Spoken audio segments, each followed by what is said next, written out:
Eric Bana made a documentary. Eric Bana is an actor. He played Hector in Troy. He did this documentary, I think it was called Love the Beast. And it was about him and his car and his friends. And the car was like a mid-70s Ford Falcon coupe. So the Falcon is Australia's version of the Mustang. It's a muscle car. He and his friends would work on it. They'd wrench on it together, and he entered it into this race. It was somewhere, I don't know, in the outback somewhere.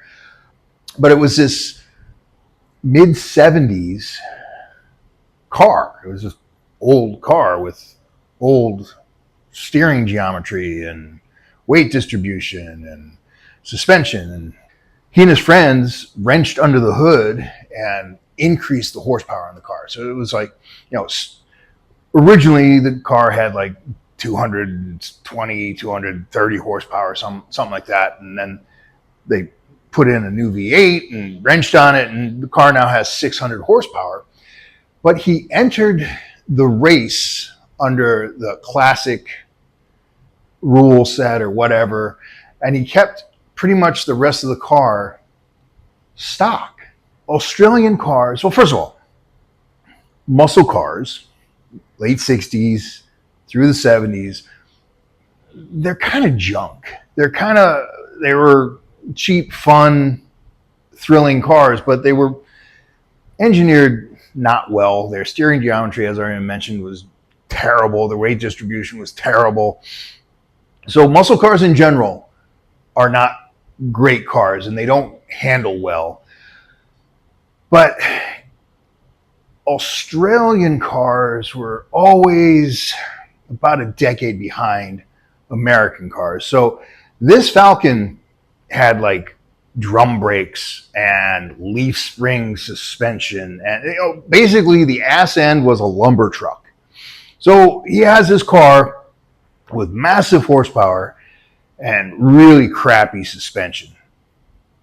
So he's in the race and he wipes out and wrecks the car, slams into a tree, goes off, whatever. I don't know. Watch the documentary. And then he's being interviewed by one of the guys from Top Gear. And the interviewer, when he heard that Bana wrenched the car up to 600 horsepower, but kept the suspension stock, his response was like, "Were you trying to wreck the car?" And he had this he was just so wounded. Like, and it just was like this really authentic hurt, but very naive kind of. All right, so here's the analogy. Remember the other day we were talking about optimal arousal, that as your arousal, your mental, physical, emotional arousal goes up, your performance goes up. Your biochemistry changes and you actually have better reflexes, heightened athleticism, more power, more speed, kind of like 600 horsepower. But the thing is, what happens is people get into a high state of arousal and bad things happen because they still have crappy suspension, right? So your footwork sucks.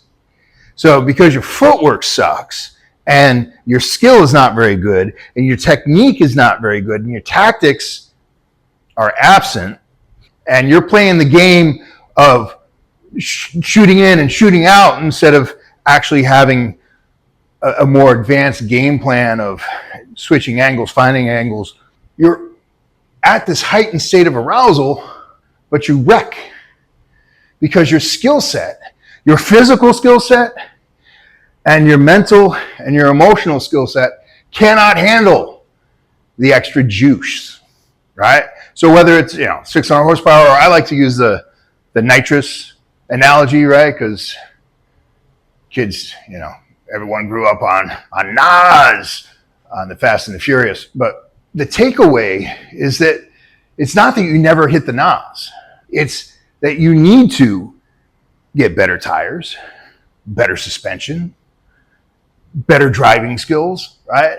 So as an EYR fighter, you need to have great footwork, great balance, super tight defense, technical offense, and your tactics need to be on point. And it all needs to happen automatically, because when you're in a heightened state, you don't have time to think.